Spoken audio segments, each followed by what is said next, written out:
how to do face covers Oh, I've done it. on here? Yes. So you're either just taking a pillowcase and rolling it, and then putting it here. Okay, you can even do that. Okay, that's more like sanitary purposes. But depending on the table, that they may complain about that. Your patients might complain about that as well. So towel is going to be softer, but it's more rough. So then you have to put the pillowcase over the towel. Great, use all of our linens. Yeah. Such a waste, huh? Oh my So goodness. that should Tell give who does the them, laundry. that should give them optimal comfort. We have face covers. Yes, we do. Laying around somewhere, yeah, like a drape. So if, as long as the face thing isn't too firm for you, we can use the face covers and those just get thrown away. Okay, go ahead and lay on your stomach for me. Lay on your face. And then, yes, so we're gonna work on Ashley's low back. We're gonna do Petrassage. So some patients too, depending on, do you feel like you want something under your stomach, under your hips? Yes. Okay, so go ahead and lift up. So usually if you're gonna put something under, it's about the level of the belly button is where you're gonna wanna put something. And then, do we have more towels? More towels? More towels. One more, like Awesome. semi-clean towel. So again, you wanna drape accordingly. Technically, we would probably do 2 towels. Okay, for the future. Yeah. So you wanna do kind of like the ultrasound gel. You would want to do, I just won't go up so high. But you'd want to protect their clothes here. Then you'd also want to protect the clothes here. Okay?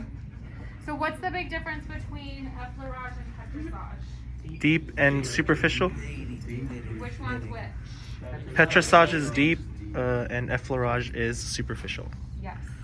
Okay, so Petrassage, we need to be using more pressure now. We're not just staying on the surface of the skin. So we're actually trying to push through the skin and get into the muscles themselves. Another thing about the Petrassage too is you can kind of stay parallel to the muscle fibers, but it's not as strict on always going distal to proximal. Okay.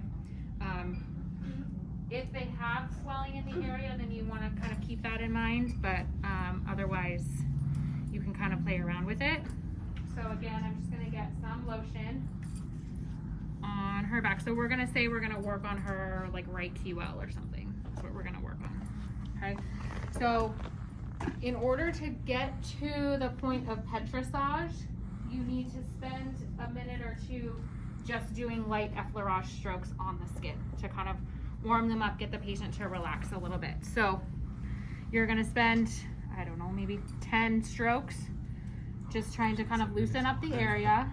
And again, your hands always need to be in contact with the patient. So you're not doing this. Okay. Then the other thing about Petrassage is that you're actually kind of kneading the skin. So you're almost like trying to pick it up and clump it together.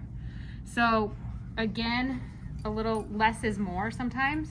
With this one, you want the lotion so that it's comfortable, so it doesn't feel like we're rubbing her skin, but you also want to be able to kind of knead it and almost like you're trying to pick up the muscles themselves. So you're kind of like rolling. Yeah, so this is one where if you have long nails, it's going to be digging into the patient. Okay. You can also just use your pinky side if you want. Is that okay? At this point, can we use like a forearm? Possibly, depending on the area, you could use your forearm. I don't start with that, but you can get to the point where you're coming in and doing like something like this and stretching her. Wow. Okay, so now this is then, so while I'm doing this, you're also trying to pay attention for any like trigger points. This probably isn't the most common area necessarily to find a trigger point. Usually you're going to find them like upper trap, neck area, sometimes in the subscap. If you don't like your patient, just tell them they have a trigger point in their subscap and dig in it for a while. We didn't get that on camera. No worries. Okay, but so say we did find a trigger point along here. So now what I'm going to do is I'm going to come into that area, do one finger over the other, or you can dummy thumb. So dummy thumb is I use my thumb for the spot, but the pressure and movement comes from my other hand. Dummy thumb, huh? Okay, and so I'm just doing small circles, deep pressure into that spot, and you're gonna tell them this might be a little bit uncomfortable.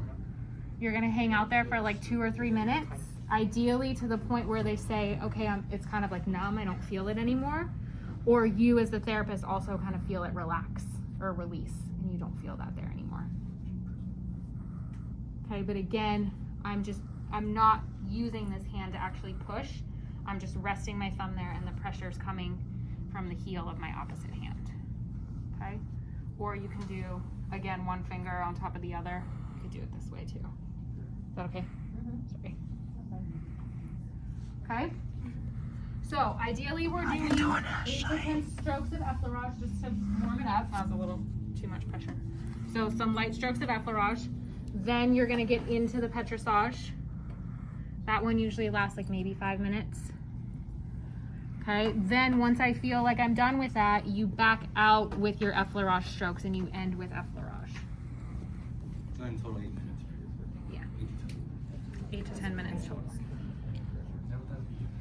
Okay? And you could do this anywhere. Calf is a good place to sometimes feel for trigger points too, so practice on the calf. Practice on the hamstring, upper trap, neck is a good place to practice this one. Bicep. Okay?